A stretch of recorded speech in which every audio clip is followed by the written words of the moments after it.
Hi and welcome to this video. So in this video we're going to look to build on the skills, movements and exercises that you've been developing while following the drill progressions framework. Now we're going to do this by introducing you to what's called movement flows. Now what a movement flow is simply sequencing together a series of exercises one after the other in tandem to form short workouts or circuits. Now I have taken the liberty in taking a selection of exercises from the freestyle drill progressions. I've done the same for the breaststroke, the same for the backstroke and the same for the butterfly. And I've put these exercises together into movement flows that you can follow. Now the benefits of putting these exercises into a movement flow is it's not only just going to develop mobility and strength, which are two key components that need to be continually worked on.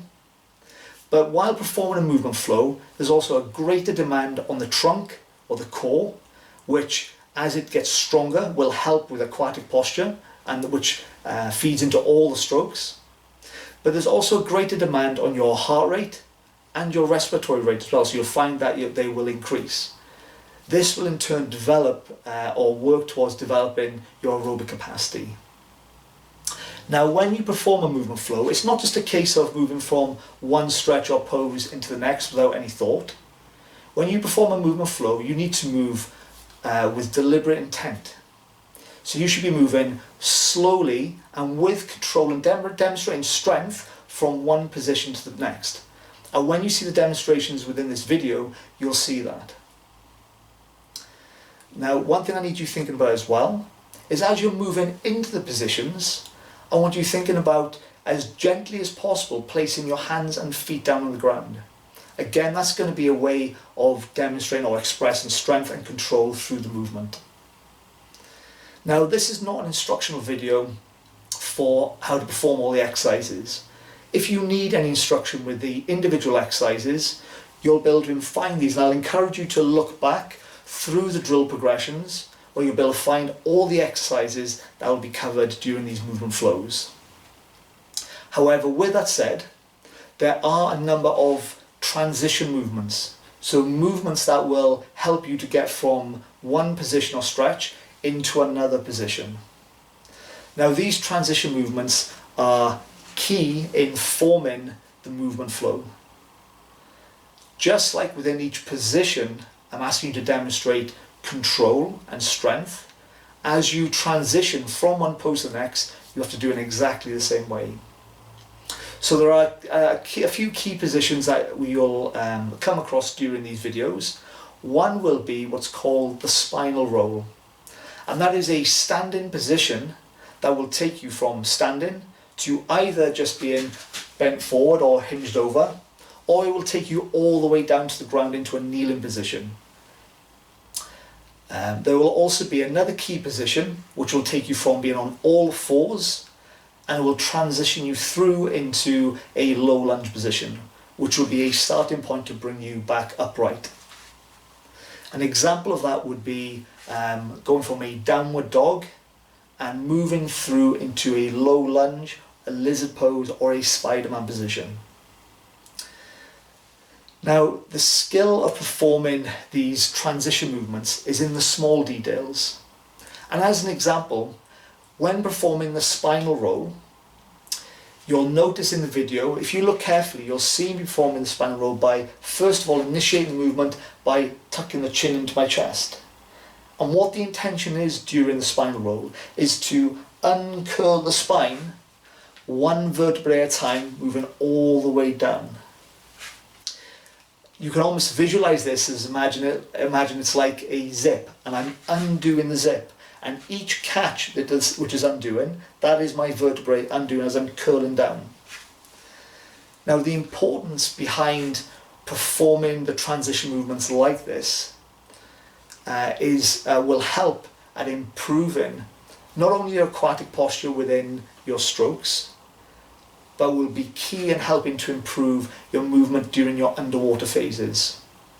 So for example, when you're doing your underwater kick and you need to articulate or you need to move your spine in almost like a fish-like fashion, well, in order for you to be able to move or articulate your spine in that way, it requires you to have a lot of thought and control about not just moving large portions of the spine, but it's about thinking about being able to articulate the smaller parts.